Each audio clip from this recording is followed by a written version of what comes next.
لو انت جديد في العربيات او حابب ان انت تزود معلوماتك وتتعمق اكتر في العربيات، فلازم تعرف اول حاجه او الف بيها عربيات، وهي الموتور. موتور العربيه ده هو حجر الاساس اللي اصلا بيمدها بالطاقه اللي بتخليها تتحرك. وانا مؤمن الوزير، وفي الفيديو ده هقول لكم على كل الحاجات الاساسيه او كل القطع الاساسيه اللي بتكون موجوده في اي موتور عربيه. بلاش اطول عليكم ويلا بينا. قبل ما نبدا فيديو النهارده حابب افكركم تعملوا اشتراك في القناه لو مش مشتركين، وفعلوا زر الاشعارات عشان يوصلكم اشعار بكل جديد. ولو بتتفرجوا على الفيسبوك يبقى اعملوا لايك وفولو للبيج، وكمان هتلاقوا اكونت الانستجرام بتاعي بينزل عليه اخبار العربيات اول باول. المواتير اللي احنا هنتكلم عليها النهارده هي مواتير الاحتراق الداخلي او محركات الاحتراق الداخلي. محركات الاحتراق الداخلي في منها محركات بتشتغل بالبنزين وفي محركات بتشتغل بالديزل. انا هتكلم النهارده عن مواتير البنزين. خلينا نعرف اول حاجه وهي البلوكه. البلوكه دي هي الجسم بتاع الموتور بتاع العربيه اللي بيكون فيه غرفه الاحتراق اللي بيحترق فيها خليط الوقود المكون من الهواء والوقود زي ما احنا عارفين. وطبعا البلوكه دي بيكون ليها تصاميم مختلفه حسب كل موتور، زي في مواتير الانلاين اللي هي المواتير اللي في خط مستقيم دي بيبقى ليها شكل، مواتير الفي بيبقى ليها شكل، ومواتير الدبليو بيبقى ليها شكل تاني. كمان البلوكه نفسها بتكون مصنوعه في منها بتصنع من كذا نوع او من كذا نوع معدن. في زي مثلا البلوكات اللي بتتصنع من الزهر، في بلوكات بتتصنع من الالومنيوم، في كمان بلوكات بتتصنع من الفولاذ او من تيتانيوم. كل ده طبعا بيفرق في درجه تحمل الموتور للقوه بتاعه العربيه. يعني طبعا العربيه الهورس باور بتاعها عالي جدا جدا، ممكن انها فعلا لازم البلوكه دي محتاجه انها تتغير، بدل ما هي مثلا بلوكه الومنيوم لازم لا انها تتغير ببلوكه تيتانيوم او فولاذ. والبلوكه دي بتتعرض لضغط عالي جدا جدا، وبتتعرض كمان لحراره مرتفعه جدا، فلازم البلوكه دي او الخامات اللي هي مصنوعه منها تتحمل الضغط والحراره دي بصوره عاليه. نيجي بقى لعمود الكرنك. وعمود الكرنك ده هو العمود الفقري لاي موتور بتاع عربيه. عمود الكرنك ده بيكون موجود تحت خالص في نهايه البلوكه، متوصل من ناحيه خارجيه بالفلاي ويل او اللي هي الحذافه زي ما بيسموها، او على ما اتذكر ان هي الترس فالام.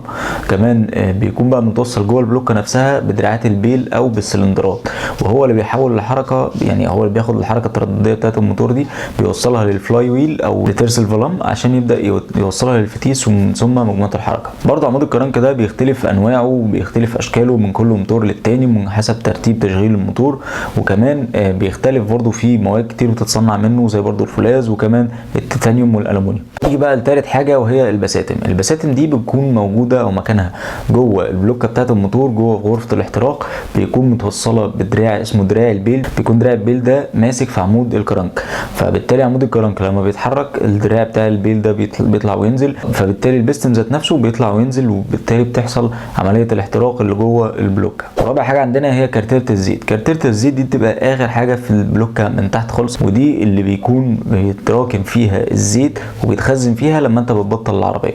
طبعا قطعه مهمه جدا عشان الزيت ما يسربش. نيجي الخامس حاجه عندنا وهي الجونات. ما تخليش عقلك يروح لبعيد. الجونات دي هي مجرد طبقه معدنيه رقيقه جدا بتفصل ما بين اجزاء المحرك، او كمان في برضو في بعض الحالات بتتصنع من السيليكون. دي غالبا بتكون في وش في غطا التكات، ما بين وش السلندر لغطا التكات، عشان طبعا الجونات دي بتحمي الموتور من ان هو يدخل منه اي سوائل سواء الزيت او اي ضغط لبره، او ان هو يدخل له اي اتربه. نيجي لسادس حاجه عندنا وهي وش السلندر. وش السلندر ده او زي ما بيسموه راس المحرك، ده بيركب فوق البلوكه وبيكون فيه صبابات عشان بيدخل منه او بيدخل عن طريقه الخليط بتاع الوقود والهواء بتاع اللي بيدخل لغرفه الاحتراق، وكمان بيخرج منه غاز العادم، وكمان بيبقى متوصل فيه مانيفولد بتاع العادم عشان تخرج منه الغازات على الشكمان على طول. نيجي نعرف سابع حاجه وهي الصبابات او الصمامات.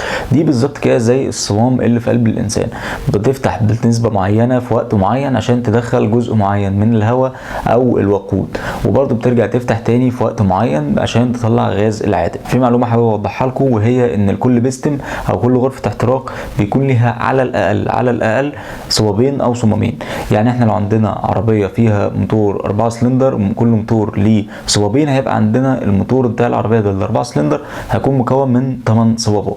وبرضه معلومه كمان وهي ان الصبابات او الصمامات دي بتستمد حركتها من عمود الكمات. تامن حاجه وهي عمود الكمات. عمود الكمات ده هو عمود متوصل عن طريق سير مع عمود الكرنك، لان هما الاثنين بيشتغلوا سوا.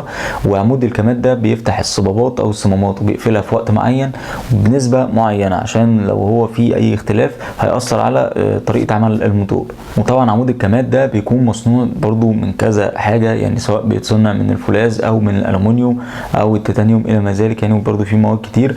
وبرضو بيكون ليه هندسه معينه وشكل معين عشان يفتح في وقت وقت معين او يخلي الصبابات والصمامات تفتح في وقت معين. نيجي لاخر حاجه وهي غطا التكيهات. غطا التكيهات ده بيكون مركب فوق وش السلندر عشان يقفل على عمود الكرنك والصبابات وكمان التكيهات، طبعا عشان يمنع دخول اي اتربه اللي داخل راس المحرك او اللي داخل وش السلندر، وكمان عشان يمنع خروج الزيت منه. وبس كده، ده فيديو تاني من سلسله فيديوهات انا عاملها لكم عشان اعرفكم فيها عن الف ب عربيات. فلو عجبكم الفيديو طبعا ما تنسوش لايك وشير مع كل اصحابكم عشان الكل يستفيد، وسبسكرايب للقناه بتاعتي او فولو البيج بتاعتي، وكمان لو حد عنده اي استفسار سيبولي تحت في الكومنتات. كان معاكم مؤمن الوزير، سلام.